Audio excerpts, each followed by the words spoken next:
Assalamualaikum warahmatullahi wabarakatuh. Selamat pagi semuanya. Kembali lagi dengan Pak Firman di sini dalam mata kuliah penilaian pembelajaran di sekolah dasar. Semoga semua dalam keadaan sehat selalu ya teman-teman.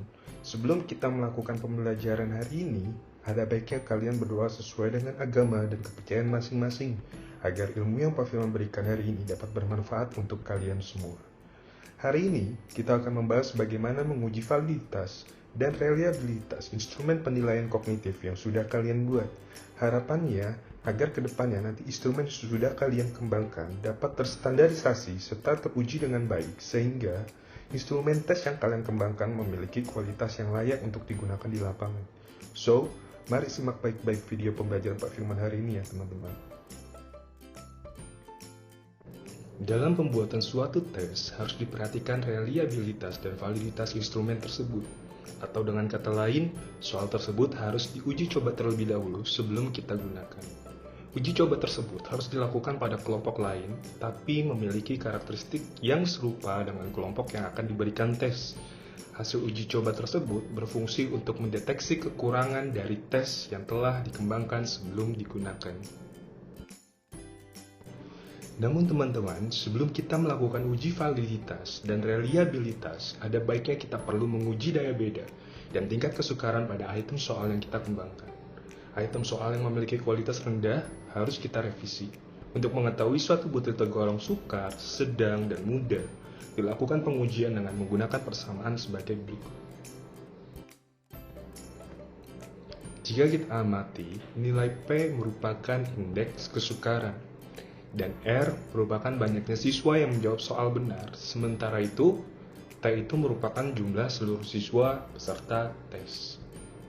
Lalu selanjutnya, hasil perhitungan indeks kesukaran tersebut diklasifikasikan sesuai dengan tabel berikut ini. Mari perhatikan contoh berikut. Seorang guru ingin menguji tingkat kesukaran pada butir soal yang telah ia kembangkan. Lalu, guru tersebut mengujinya kepada 10 orang siswa. Dari 10 orang siswa, pada butir pertama, ditemukan siswa yang menjawab benar adalah sebanyak 5 orang. Sedangkan siswa yang menjawab salah berjumlah 5 orang. Sedangkan berdasarkan indeks tingkat kesukaran, maka perhitungan jumlah siswa yang menjawab benar yaitu 5 dibagi 10, yaitu banyaknya responden, dan dikalikan dengan 100%, maka pada butir pertama tersebut, tingkat kesukarannya masuk dalam kategori sedang. Untuk mengetahui apakah suatu butir soal mampu membedakan antara siswa kelompok atas dengan siswa kelompok bawah, maka perlu dilakukan uji daya pembeda soal. Anggaplah kita sudah mengetahui kemampuan siswa dari data guru pada tes sebelumnya. Lalu data siswa tersebut kita kelompokkan ke dalam kelompok atas dan bawah. Kemudian, data tersebut dihitung dengan menggunakan persamaan yang diberikan oleh Mehrens dan Lehman sebagai berikut. Jika kita amati formula tersebut, ID merupakan daya pembeda yang akan kita cari. RU merupakan banyaknya peserta tes kelompok atas yang menjawab soal dengan benar. LL adalah banyaknya peserta tes kelompok bawah yang menjawab soal dengan benar, dan T merupakan banyaknya peserta tes. Kriteria pembeda soal dilakukan dengan merujuk pada tabel klasifikasi sebagai berikut. Mari perhatikan contoh berikut ini. Seorang guru ingin menguji indeks daya beda pada butir soal yang telah ia kembangkan. Lalu, guru tersebut mengujinya pada 10 orang siswa. Dari 10 orang siswa pada butir pertama ditemukan siswa yang menjawab benar sebanyak 5 pada kelompok atas, sedangkan siswa yang menjawab benar pada kelompok bawah berjumlah 2 orang.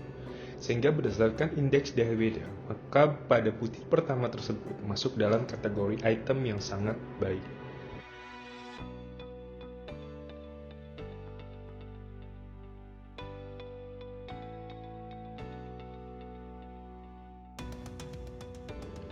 Setelah melakukan uji daya beda dan uji tingkat kesukaran, maka selanjutnya kita bisa melakukan uji validasi. Validasi suatu tes berkenaan dengan konsistensi atau akurasi skor yang ada untuk mengukur suatu kemampuan kognitif yang terkait. Ada 4 macam validitas yang perlu kalian ketahui, yaitu validitas prediktif, validitas kongruen, validitas konstruksi, dan validitas konten. Validitas prediktif merupakan validitas yang berkaitan dengan apakah tes tersebut secara akurat dapat meramalkan performance seseorang di masa depan. Validitas konkuren berkaitan apakah uji yang dilakukan berkorelasi atau secara substansial memberikan hasil yang sama dengan tes lain yang menguji keterampilan yang sama. Dengan catatan, tes yang lain tersebut haruslah valid.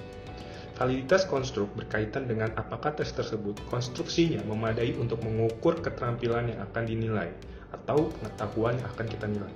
Sedangkan validitas konten berkaitan dengan ketercukupan, kesesuaian dengan konten yang diajarkan atau domain yang akan kita ukur.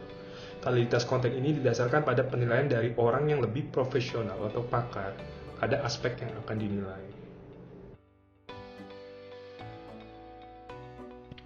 Teman-teman, satu validitas yang perlu kalian pahami adalah validitas isi atau validitas konten atau content validity.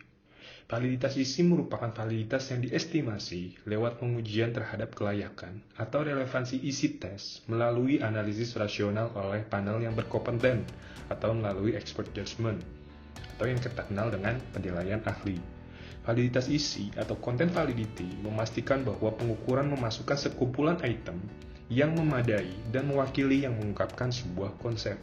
Semakin item skala mencerminkan kawasan atau keseluruhan konsep yang diukur, maka semakin besar pula validitas isinya. Atau dengan kata lain, validitas isi merupakan fungsi dari seberapa baik dimensi dan elemen sebuah konsep yang telah digambarkan. Validitas isi untuk memastikan apakah isi tes sudah sesuai dengan relevan oleh tujuan penilaian kita. Validitas isi menunjukkan isi mencerminkan rangkaian lengkap atribut yang diteliti dan biasanya dilakukan oleh 7 atau lebih dari ahli. Perkiraan validitas isi dari tes diperoleh dengan menyeluruh dan sistematis dalam memeriksa item tes untuk menentukan sejauh mana mereka mencerminkan dan tidak mencerminkan domain konten. Dalam teori tes klasik, validitas isi terdiri dari dua bagian, yaitu validitas tampang dan validitas logis. Validitas tampang atau face validity merupakan validitas isi yang paling dasar dan sangat minim. Validitas isi menunjukkan bahwa item-item yang dimaksud untuk mengukur sebuah konsep memberikan kesan yang mampu mengungkapkan konsep yang hendak diukur. Tidak berbeda dengan penjelasan umum yang diberikan oleh Gord and Marnell tahun 2009 yang menjelaskan bahwa validitas isi atau content validity dengan validitas muka atau face validity memiliki perbedaan dan tidak sinonim. Validitas isi menyangkut judgement yang dibuat oleh para ahli, sedangkan validitas muka atau tampang menyangkut judgement dari pengguna tes. Otomatis, kalau kalian ingin menggunakan validitas isi, harus melibatkan setidaknya 7 ahli instrumen dan melibatkan penggunaan tes tersebut. Atau kalian bisa melibatkan para guru yang memang sudah terbiasa dengan peserta didik. Sejalan dengan itu, Gregory tahun 1992 menjelaskan bahwa validitas tampang atau face validity hanya sekedar tahap penerimaan orang pada umumnya terhadap fungsi pengukuran tes, serta tidak berhubungan dengan statistik validitas seperti koefisien atau indeks. Analisis lanjutan setelah validitas tampang adalah melalui validitas logis, yaitu prosedur penilaian kelayakan isi item melalui penilaian yang bersifat kualitatif oleh para ahli. Prosedur ini selanjutnya menghasilkan validitas logis atau merupakan tinggi rendahnya kesepakatan di antara para ahli yang menilai kelayakan suatu skala pengukuran. Ada dua cara mengukur koefisien validitas isi. Yang pertama adalah Aikens V. Aiken tahun 1985 merumuskan formula Aikens V untuk menghitung content validity koefisien yang didasarkan pada hasil penilaian dari panel ahli sebanyak N orang terhadap suatu item dari segi sejauh mana item tersebut mewakili konstruk yang akan diukur. Formula yang diajukan oleh Aiken adalah sebagai berikut.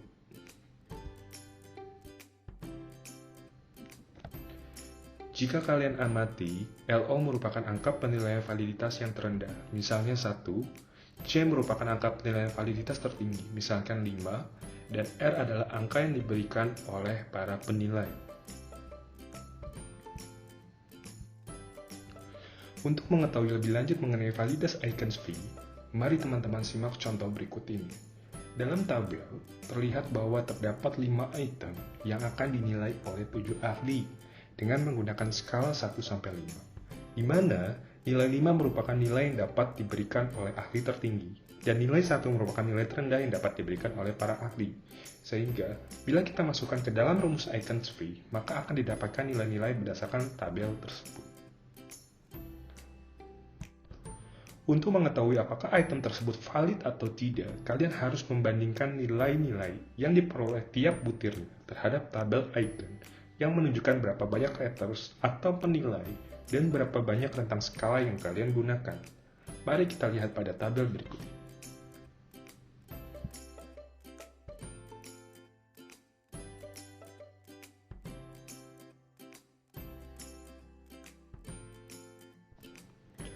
Untuk pembahasan mengenai validitas lause dan uji reliabilitas butir soal, akan Pak Firman lanjutkan pada video pembahasan mengenai uji validitas dan reliabilitas instrumen penilaian di part 2. Jangan lupa untuk like and share, serta komen jika ada pertanyaan mengenai uji validitas yang telah Pak Firman bahas pada video kali ini ya teman-teman. See ya, sampai bertemu lagi di pertemuan berikutnya.